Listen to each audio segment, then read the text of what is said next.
Hello dear student, welcome to Samarpan Lekhpal. आज हम लोग पढ़ेंगे कक्षा 10 अध्याय 9 प्रकाश परावर्तन एवं अपवर्तन। ठीक है, इसके पहले की वीडियो अगर आपने नहीं देखा है तो आई बटन में मैं लिंक दे दूंगा, वहां से आप जाकर देख सकते हैं। कक्षा 10 के संपूर्ण नोट्स के लिए प्ले स्टोर पर हमारे समर्पण क्लासेस ऐप्स को डाउनलोड कर सकते हैं। ठीक है, जिसका लोगो मैं यहाँ पे दिखा दे रहा हूँ, आप जाकर एप्लीकेशन को डाउनलोड कर सकते हैं। हम लोग देखते हैं संदर्भ दर्पण से संबंधित कुछ आंकिक और थियोरेटिकल प्रश्न।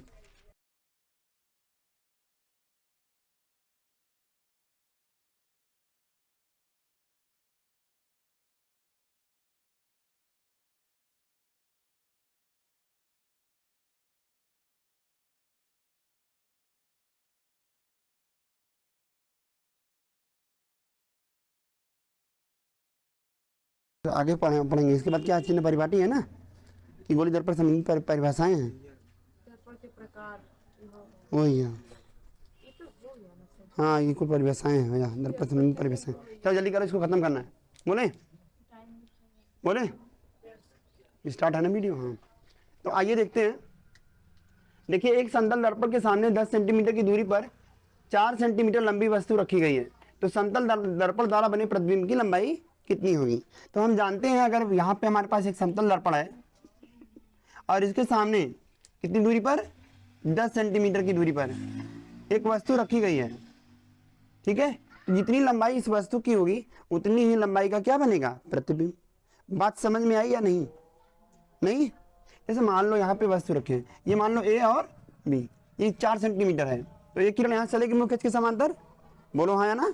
तो ये किरण चलेगी कहाँ जाएगी, यहाँ टकराएगी, बोलो, या मैं इस पे ला रहा हूँ, यहाँ पे आई ना, इस दर्पण पर टकराएगी, बोलो। तो यहाँ टकराएगी, जितने एंगल से आएगी उतने एंगल से चली जाएगी। सही है, इस किरण को हम पीछे बढ़ा लेंगे।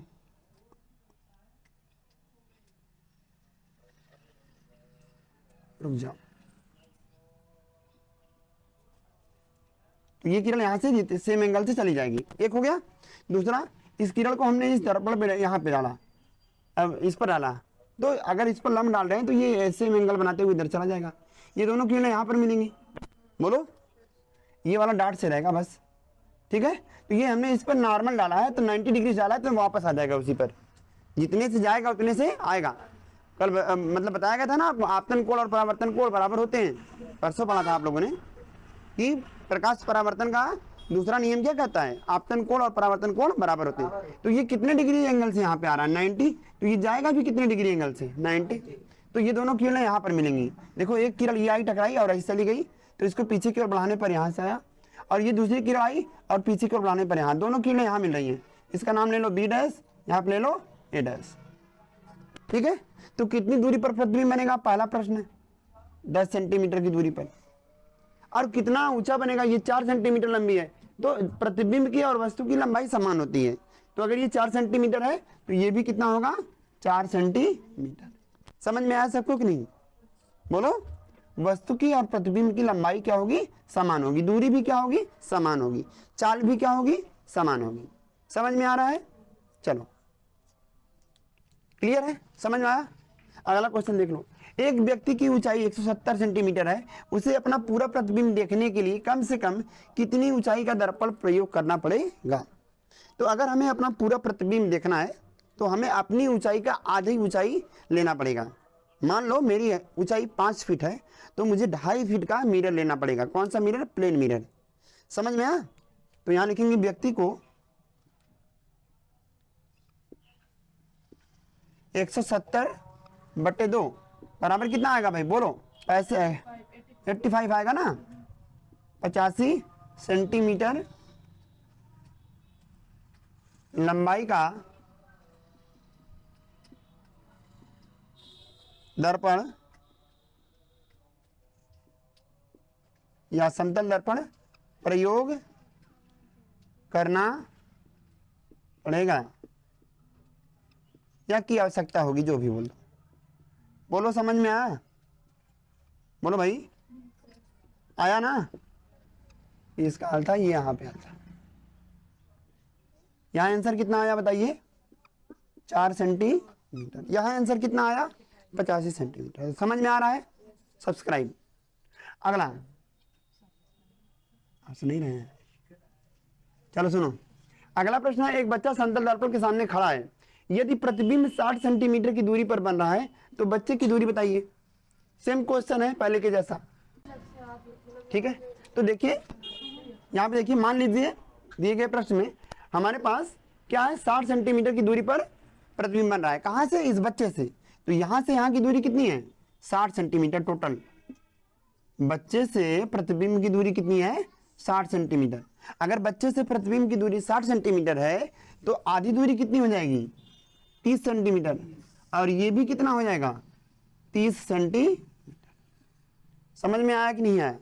तो दर्पण से अगर बच्चे की दूरी पूछेगा, ये बच्चा है, हम चाइल्ड लिख दे रहे हैं, ठीक है। तो बच्चे की दूरी कितनी हो जाएगी दर्पण से? 30। जबकि बच्चे की प्रतिबिंब से दूरी कितनी होगी? 60। समझ में आया? नहीं आया? टोटल दूरी 60 है तो दर्पण से दूरी कितनी हो जाएगी? आधी। 60 का आधा कितना आता है? 30। ठीक है।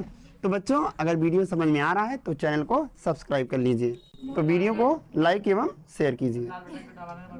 लाल बटन दबाओ, फोड़ दो लाल बटन को।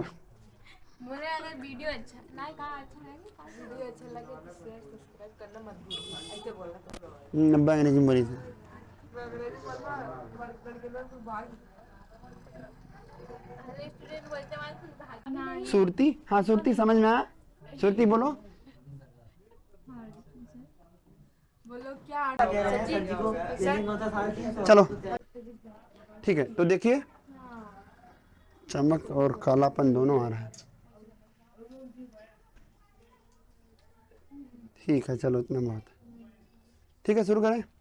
तो देखिए, अब गोली दर्पण से संबंधित महत्वपूर्ण परिभाषाएं में हम लोग बारी बारी से पढ़ेंगे। तो सबसे पहले एक पढ़ेंगे दर्पण का द्वारक, ठीक है। अपार्चर ऑफ मिरर्स,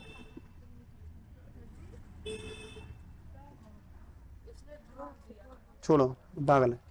दर्पण का द्वारक, ठीक है। सुनो, पहली रेटिंग क्या है? दर्पण का द्वारक। तो देखिए, दर्पण का द्वारक क्या होता है, मैं एक बार फिगर बना दे रहा हूं, उसी में सबको समझाऊंगा, ठीक है। ये देख लीजिए, हमारे पास एक गोली दर्पण है। कौन सा दर्पण है बताइए? अवतल है कि उत्तल? बोलो भाई। उत्तल। हम दोनों को बना देंगे, यहाँ पे रुक जाइए।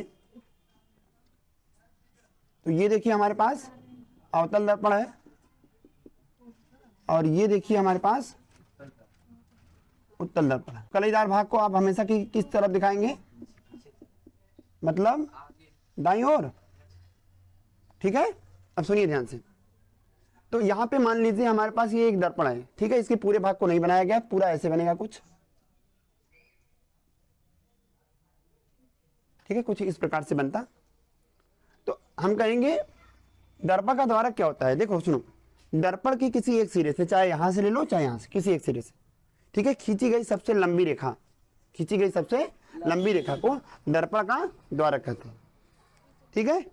और दूसरी भाषा में कहना चाहो, परावर्तक तल के व्यास को। परावर्तक तल मतलब वह तल जिससे प्रकाश किरणें आकर पड़ रही हैं, जिसमें प्रकाश किरणें आ रही हैं, ठीक है। तो क्या बोलेंगे? परावर्तक तल के व्यास को दर्पण का द्वारक कहते हैं। आया समझ में या नहीं? नहीं? अब देखो, मेरे पास मान लो चूल्हा है, किसी के पास दो, ठीक है। तो यहाँ सुनिए, इस सिरे से इस सिरे तक ये जो हमारा होगा, यही हमारा होगा दर्पण का द्वारक। समझ में आया कि नहीं आया? दर्पण के व्यास को, कुछ बात समझ में आ रही है आप लोगों को? दर्पण के व्यास को, ये दर्पण का जो व्यास होगा, दर्पण के परावर्तक तल के व्यास को, परावर्तक तल मतलब आगे वाला तल, तो दर्पण के परावर्तक तल के व्यास को दर्पण का द्वारक कहते हैं। तो यहाँ से ये यहाँ तक आएगा, ये देखो बीच में ऐसे झुका रहेगा या ऊपरा रहेगा, उससे मतलब नहीं है, बस यहाँ से यहाँ तक आ रहा है। अगर आगे झुका है तो पीछे से नाप लेंगे, और पीछे से अगर बीच में झुका है तो आगे से नाप लेंगे। समझ में आया? तो यहाँ से यहाँ को मिलाने वाली जो रेखा होगी वही हमारा क्या कहलाएगा? दर्पण का द्वारक। समझ में आया सबको? तो हम क्या बोलेंगे? देखो यहां से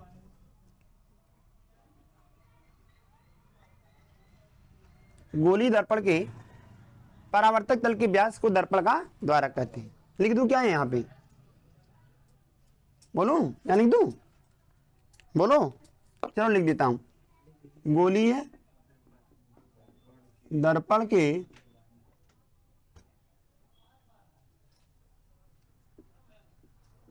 परावर्तक तल के व्यास को दर्पण का द्वारक कहते हैं।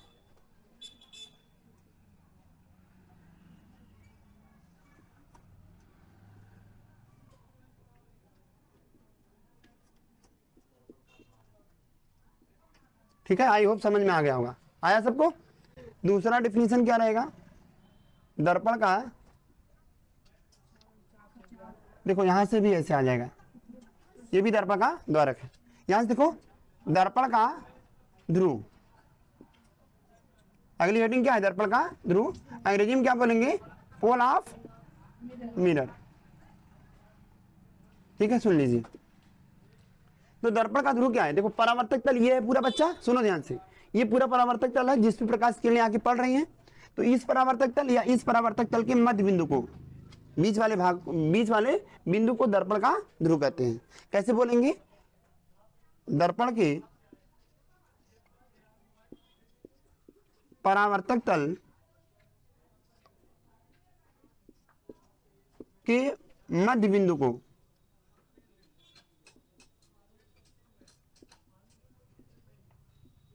दर्पण का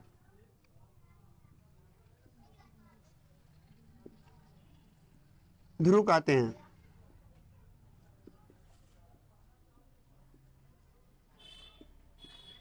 ठीक है, the middle point of a reflective surface is known as pole.